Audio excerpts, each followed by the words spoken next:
بسم الله الرحمن الرحيم আসসালামু আলাইকুম রহমতুল্লাহি ওয়াবারাকাতুহ। হে আমার প্রিয় ভাই ও বোন, জানি তুমি ক্লান্ত, তুমি ভেঙে পড়েছ, তোমার মনটা আর আগের মতো শক্ত নেই। রাতে ঘুমানোর আগে তুমি একটা কথাই বলো, হে আল্লাহ, আর পারি না। কিন্তু তুমি কি জানো, এই কান্না, এই নিঃশ্বাস, এই ভাঙা বুক সব কিছুই নষ্ট যায় না। আল্লাহ নীরব ছিলেন, কিন্তু তিনি কখনোই তোমার কথা ভুলে যাননি। আর আজ আমি তোমাকে এমন একটা সত্য কথা বলবো, যেটা শুনে তোমার চোখে পানি চলে আসবে। আগামীকাল, হ্যাঁ ঠিক আগামীকালই আল্লাহ তোমার নামে 7টি বিশেষ বড় সুখবর পাঠানোর নির্দেশ দিয়েছেন। প্রিয় দর্শক, এই সুখবরগুলো কোনো গল্প না, এগুলো তোমার জীবনের ভেতরে ঘটতে থাকা গোপন পরিবর্তন, যা তুমি হয়তো বুঝতেও পারোনি। আজ ভিডিওটা শেষ পর্যন্ত শুনো আর মিলিয়ে দেখো এই 7টি সুখবরের কোনগুলো তোমার জীবনে আগে থেকেই দেখা দিচ্ছে। আর শেষে কমেন্টে লিখবে, আল্লাহ, আমি এই সুখবরগুলো গ্রহণ করতে প্রস্তুত। প্রিয় দর্শক, চলো এখন তোমাকে সেই 7টি সুখবর শোনাই, যা তোমার আগামীকালকে বদলে দিতে পারে। এবং 7 নাম্বার সুখবরটি অত্যন্ত গুরুত্বপূর্ণ, তাই ভিডিওটি শেষ পর্যন্ত দেখো। 1 নাম্বার, তোমার কান্নার দিন শেষ, এখন ফেরত পাওয়ার সময়। হে আমার ভাই ও বোন, তুমি কি জানো, আল্লাহ কাউকে কাঁদান অবহেলাই নয়, বরং তার রহমতের দরজা খুলে দেওয়ার আগের প্রস্তুতি হিসেবে। তুমি অনেক রাত কেঁদেছ, বালিশ ভিজেছে, অনেক কথা বলেছ মনে মনে, হে আল্লাহ, আমাকে কি তুমি ভুলে গেলে? কিন্তু শুনো, আল্লাহ কুরআনে বলেন, অবশেষে তোমার রব তোমাকে এত দেবেন যে তুমি সন্তুষ্ট হয়ে যাবে। সূরা দোহা। এই আয়াত শুধু মক্কায় কষ্টের রাসূল সাল্লাল্লাহু আলাইহি ওয়াসাল্লামের জন্য ছিল না, আজ তোমার জন্য। রাসূল সাল্লাল্লাহু আলাইহি ওয়াসাল্লামের জীবনের সেই রাতটা মনে আছে, যখন তিনি নিজেকে একা লাগছিল, অসহায় লাগছিল, চারদিকে অন্ধকারে ভরা। হঠাৎ আদ-দোহা নাজিল হলো। আল্লাহ বলেন, আমি তোমাকে ছাড়িনি, আমি তোমার উপর রাগ করিনি। ঠিক আজ তোমার জন্য সেই আয়াত নেমে এসেছে। তুমি ভাবছ সব শেষ, আল্লাহ বলেন, না, এখনোই তোমার শুরু। তোমার কান্না, যা বছরের পর বছর হৃদয়ের গভীরে জমে আছে, তা আজ আল্লাহর কাছে পৌঁছে গেছে। হাদিসে আছে, রাত্রে অশ্রু জড়ানোর মানুষের প্রতি আল্লাহ কখনো কঠোর হন না। আর সাহাবীদের জীবন দেখো, উম্মে আইয়ুব রাদিয়াল্লাহু কত রাত কেঁদেছিলেন তার সন্তান হারানোর পর। তিনি বলেছিলেন, আমি যেদিন সবচেয়ে বেশি কেঁদেছি, সেদিনই আল্লাহ আমাকে সবচেয়ে বেশি শান্তি দিয়েছেন। তুমি যে কষ্টে ভেঙে পড়েছ, এটাই আল্লাহর রহমতের দরজা। আগামীকাল তুমি হঠাৎ দেখবে একটা অদ্ভুত হালকা অনুভূতি, একটা শান্তি, যা বহুদিন তোমার হৃদয়ে ছিল না। এটাই তোমার 1 নাম্বার সুখবর। তোমার চোখের পানি আর অপচয় হচ্ছে না, তোমার দুয়ার ফাইল তৈরি হয়ে গেছে, আর ফেরেশতারা জবাব নিয়ে আসছে। 2 নাম্বার, তোমার দিকে আসা এক বড় বিপদ নীরবে সরিয়ে দেওয়া হচ্ছে। তুমি জানো না প্রিয় ভাই ও বোন, তুমি বুঝতে পারো না, কিন্তু আজ তোমার জীবনের সবচেয়ে বড় সুখবরগুলোর একটি নেমে গেছে।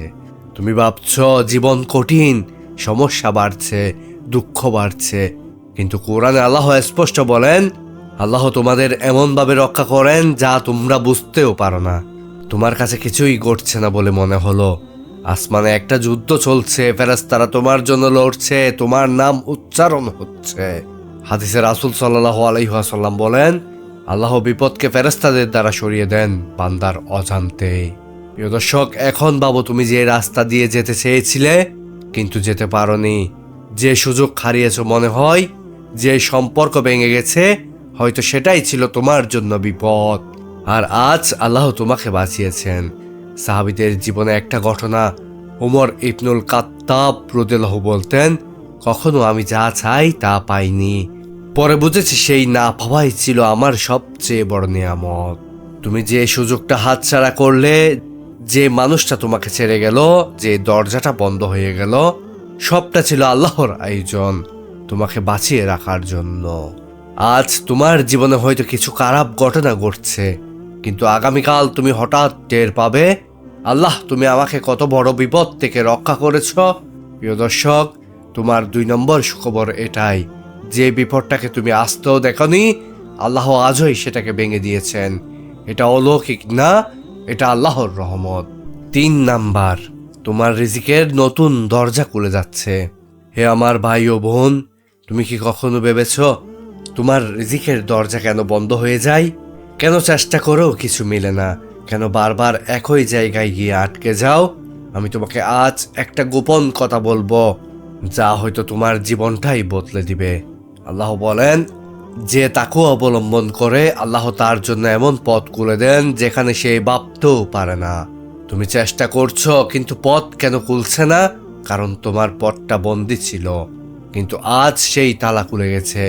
হাদিসে আছে, রিজিক আকাশে লেখা থাকে আর দোয়া সেই তালা খুলে ফেলে। তুমি অনেক দিন ধরে দোয়া করছো, হয়তো কান্না করছো, হয়তো সিজদায় মাথা নামিয়েছো, হয়তো বলেছো, হে আল্লাহ আমাকে একটু তুলে দাও। আজ তোমার সেই সিজদার জবাব এসেছে। আগামীকাল তুমি টের পাবে, একটা সুযোগ ছিল, একটা ফোন কল, একটা নতুন পথ, অথবা এক অপ্রত্যাশিত সুযোগ, যা তোমার রিজিকের দরজায় প্রথম আলো।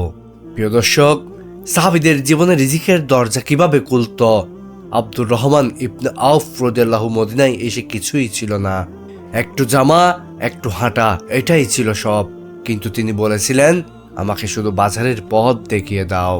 তিনি বাজারে গিয়েছিলেন খালি হাতে, ফিরেছিলেন হাত ভর্তি বরকত নিয়ে। কারণ যে আল্লাহ খালি হাতে পাঠান, তিনি খালি হাতে ফেরত আনেন না। হে আমার প্রিয় ভাই ও বোন, তুমিও এখন সেই অবস্থায় দাঁড়িয়ে আছো।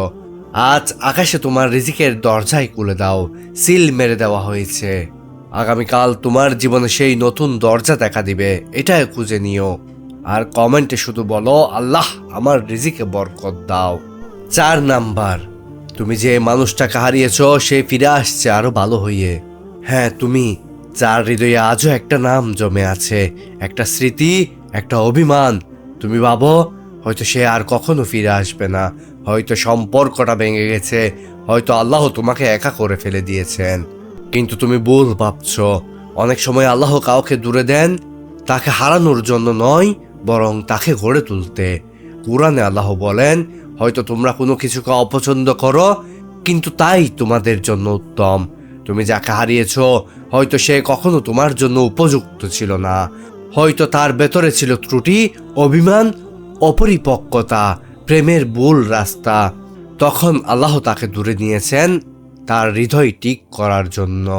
হাদিসে আছে, আল্লাহ বান্দার হৃদয়কে তার অবস্থার মতোই পরিবর্তন করেন, মানে তুমি বদলাবে, সেও বদলে যেতে পারে। সাহাবীদের জীবনে দেখো, উম্মে সালমা রাদিয়াল্লাহু প্রথম সন্তান হারান, তারপর স্বামী হারান। তিনি মনে করেছিলেন, আমার তো আর সুখ ফেরত আসবে না, কিন্তু আল্লাহ তাকে ফিরিয়ে দিলেন রাসূল সাল্লাল্লাহু আলাইহি ওয়াসাল্লামকে। তুমি কি বুঝলে প্রিয় দর্শক? হয়তো তোমার হারানো ভালোবাসাটা তোমার জন্য যথেষ্ট ছিল না, তাই আল্লাহ তাকে বেটার ভার্সন বানিয়ে ফেরত পাঠাচ্ছেন। আজ তোমার হৃদয়ের কান্না তার কাছে পৌঁছেছে, আর আল্লাহ দুজনের মধ্যকার জ্বর থামিয়ে দিয়েছেন। আগামীকাল তুমি একটা ছোট সংকেত পাবে, হয়তো তার একটা মেসেজ, হয়তো তার কোনো ইঙ্গিত, হয়তো হঠাৎ তার আচরণ বদলে যাওয়া। কারণ যাকে আল্লাহ দূরে নেন, তিনি যদি চান আরো ভালো অবস্থায় তাকে ফিরিয়ে দেন। প্রিয় দর্শক, কমেন্টে লিখো, আল্লাহ যদি সে আমার জন্য কল্যাণময় হয়, তাকে সুন্দর অবস্থায় ফেরত দাও। 5 নাম্বার, তোমার সবচেয়ে কঠিন সময় শেষ প্রান্তে এসে পৌঁছেছে। হ্যাঁ, তুমি যে এখনো লড়াই করে যাচ্ছ, যে ভাবছো আর পারবো না, আমি তোমাকে একটা সত্য কথা বলি, কষ্টের শেষ মুহূর্তটাই সবচেয়ে ভারী হয়। যেমন রাতের সবচেয়ে অন্ধকার সময় সুবহ সাদিকের ঠিক আগেই। তুমি আজ যেভাবে কষ্ট পাচ্ছ, যেভাবে মনে হচ্ছে আর কোনো পথ নেই, আর বাঁচতে ইচ্ছা করে না, এসবই একটা ইঙ্গিত। কোরআনে আল্লাহ বলেন, নিশ্চয়ই কষ্টের সাথে আছে স্বস্তি, নিশ্চয়ই কষ্টের সাথে আছে স্বস্তি। প্রিয় দর্শক, এই আয়াতটা 2 বার বলা হয়েছে, কারণ আল্লাহ তোমাকে বোঝাতে চান তোমার কষ্টের পর 2টি স্বস্তি অপেক্ষা করছে। এখন তুমি যে চাপটা অনুভব করছো, যেই ভয়টা বুকের ভেতরে বাড়ছে, যে দিকগুলো বন্ধ হয়ে গেছে, এগুলো হলো শেষ ঘন্টা, এখনোই সব কিছু বদলে যাবে। রাসূল সাল্লাল্লাহু আলাইহি ওয়াসাল্লাম বলেন, আনন্দের আগের মুহূর্তে বান্দার সবচেয়ে হতাশ থাকে। প্রিয় দর্শক, সাহাবীদের জীবনে বদর যুদ্ধের কথা মনে করো। তারা সংখ্যায় কম, শক্তিতে কম, হাওয়া বিরোধ, কিন্তু বিজয় এক মুহূর্তেই নেমে আসলো। কেন? কারণ কঠিন পরীক্ষার শেষ সেকেন্ডে আল্লাহর সাহায্য নেমে পড়ে।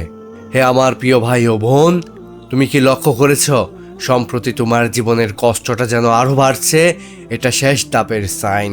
এটা সেই সময় যখন শয়তান তোমাকে দুর্বল করতে চায় আর আল্লাহ তোমাকে উত্তীর্ণ করার প্রস্তুতি নেন। আগামীকাল তুমি হঠাৎ অনুভব করবে একটা ভার নামছে, একটা চাপ কমছে, একটা রাস্তায় আলো জ্বলছে। এই হলো তোমার 5 নাম্বার সুখবর। তোমার কঠিন সময়ের অধ্যায় আজই শেষ পৃষ্ঠায় ছুঁয়েছে। 6 নাম্বার, তোমার ধৈর্যের প্রতিদান প্রস্তুত হয়ে গেছে। প্রিয় দর্শক, তুমি কতটা ধৈর্য ধরে আছো জানো? মানুষকে হাসি দেখিয়ে কাঁদছো ভেতরে ভেতরে, সবাইকে শক্ত দেখিয়ে নিজের কষ্টটা লুকিয়ে রাখছো, অন্যের সুখে হাসছো কিন্তু নিজের যন্ত্রণার কথা কাউকে বলছো না। আল্লাহ এসব দেখেন। তিনি দেখেন তুমি কতটা সহ্য করছো, কেন অভিযোগ করছো না। হাদিসে রাসূল সাল্লাল্লাহু আলাইহি ওয়াসাল্লাম বলেন, যে ধৈর্য ধরে আল্লাহ তাকে ধৈর্যের শক্তি দেন, আর ধৈর্যের প্রতিদান জান্নাত ছাড়া কিছুই না। আজ তুমি যে কষ্টগুলো সহ্য করছো সেগুলো অপচয় হচ্ছে না। তোমার ধৈর্যের হিসাব ফেরেশতারা আসমানে জমা দিয়ে দিয়েছেন। আর আল্লাহ বলেন, নিশ্চয়ই ধৈর্যশীলদের প্রতিদান দেওয়া হবে হিসাব ছাড়া। প্রিয় দর্শক, তোমাকে আল্লাহ এমন জায়গা থেকে উন্নতি দিবেন যেখানে তুমি কখনো কল্পনাও করনি। মুসআব ইবনে উমাইর রাদিয়াল্লাহু মাসগুলো না বছরগুলো কেটে গেছে, তিনি শুধু ধৈর্য ধরেছেন। তারপর কি হলো জানো? আল্লাহ তাকে মদিনার দূত করে পাঠালেন। তিনি হয়ে উঠলেন ইসলামের আলো। প্রিয় দর্শক, তুমি হয়তো ভাবছো তোমার ধৈর্যের কি আদৌ কাজ দিচ্ছে, কিন্তু তুমি এখনো ফলাফল দেখোনি। প্রিয় দর্শক, একটা ফসল বপন করলে যেমন পরের দিন ফল পাওয়া যায় না, মাটির নিচে কাজ হয়, চোখে দেখা যায় না। আজ তোমার জীবনেও সেই নিচের কাজ হয়েছে। আগামীকাল থেকে উপরের ফল ফুটতে শুরু করবে ইনশাআল্লাহ। হয়তো কারো আচরণ বদলাবে, হয়তো রিজিকে বরকত আসবে, হয়তো নতুন সুযোগ খুলে যাবে, হয়তো তোমার মন হঠাৎ শান্ত হয়ে যাবে। এইসবই ধৈর্যের প্রতিদান। এটাই তোমার 6 নাম্বার সুখবর। তোমার ধৈর্যের অবশেষে গৃহীত হয়েছে, আর আগামীকাল তার ফল তোমার জীবনে ঢুকতে শুরু করবে। 7 নাম্বার, সবচাইতে গুরুত্বপূর্ণ, তোমার নামটি আল্লাহর কাছে উচ্চারিত হচ্ছে। প্রিয় ভাই ও বোন, তুমি কি জানো আল্লাহর কাছে এমন একটি সুখবর আছে যেটা বোঝার আগেই মানুষের জীবন পাল্টে যায়? এটা সেই মুহূর্ত যখন তুমি একা ঘরের কোণে বসে চুপচাপ কান্না করেছ, কিন্তু কাউকে বলনি। রাতে সেজদায় মাথা রেখে শুধু বলেছ, আল্লাহ তুমি ছাড়া কেউ নেই। এই সেজদা, কাউকে না বলা সেই কান্না তোমার নামটাকে তুলে দিয়েছে আসমানে। রাসূল সাল্লাল্লাহু আলাইহি ওয়াসাল্লাম বলেছেন, যখন বান্দা আল্লাহকে স্মরণ করে, আল্লাহ তাকে তার নিকটবর্তী ফেরেশতাদের সামনে স্মরণ করেন। প্রিয় দর্শক, একবার ভাবো তো, ফেরেশতাদের ভিড়ে তোমার নাম উচ্চারিত হচ্ছে, ওই বান্দাটাকে ভালোবাসি আমি। আব্দুল্লাহ ইবনে মাসউদ রাদিয়াল্লাহু একটা কথা বলেছেন, আল্লাহ যদি কারো জন্য সুখ লিখে রাখেন তবে আসমান থেকেই তার নামে ঘোষণা হয়। এখন হয়তো তুমি বুঝতে পারছো না তোমার দোয়া কবে কবুল হবে, তোমার কষ্ট কখন কম হবে, কিন্তু আসমান থেকে তোমার জীবনের বরকতের ঘোষণা ইতিমধ্যেই নেমে গেছে।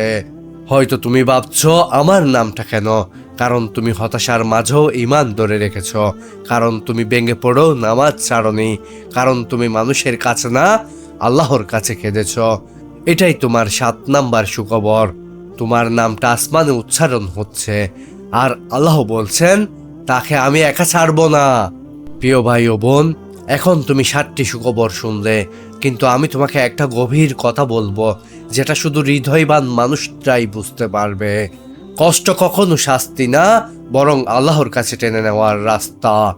এই 7টি সুখবর তোমার জীবনে এমন একটা পরিবর্তন আনবে যা তুমি কখনো কল্পনাও করতে পারো না। হয়তো তোমার জীবনের দরজা বন্ধ হয়ে গেছে, কিন্তু বন্ধ দরজার পেছনে আল্লাহ তোমার জন্য আরো বড় দরজার প্রস্তুত করেছেন। রাসূল সাল্লাল্লাহু আলাইহি ওয়াসাল্লাম বলেছেন, নিশ্চয়ই কষ্টের সাথে আছে স্বস্তি।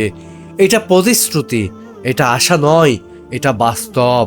সাহাবারা বলতেন, যে বান্দার জন্য আল্লাহ ভালো কিছু লিখে রাখেন, আল্লাহ প্রথমে তাকে পরীক্ষা দেন, তারপর সুখ দেন। তাই তোমার দোয়া দেরি হচ্ছে মানে সেটা বাতিল না, বরং নিখুঁত করা হচ্ছে। আজ একটা কাজ করবে, নিজেকে বলবে, আমি পরাজিত না, আল্লাহ আমাকে বলে যাননি, এই 7টি সুখবর আমার দিকে আসছে। প্রিয় দর্শক, ভিডিওর শেষে কমেন্টে লিখে দাও, হে আল্লাহ, আমি তোমার দেওয়া 7টি সুখবর গ্রহণ করতে প্রস্তুত, কারণ তোমার এই কমেন্ট তোমার নিয়তির সাক্ষী হয়ে থাকবে এবং আগামীকাল তোমার জীবন বদলে যাবে, কিছু না কিছু নিশ্চয়ই বদলাবে, কারণ আল্লাহ তার ওয়াদা ভঙ্গ করেন না। প্রিয় দর্শক, এই ভিডিওটি যদি তোমার হৃদয়কে স্পর্শ করে, তোমার জ্ঞান অর্জনে সহায়তা করে, তাহলে আমাদের চ্যানেলটি সাবস্ক্রাইব করো এবং তোমার প্রিয়জনদের সাথে এই ভিডিওটি বেশি বেশি করে শেয়ার করে দাও। আল্লাহ সবাইকে 5 ওয়াক্ত নামাজ পড়ার তৌফিক দান করুক। আমিন।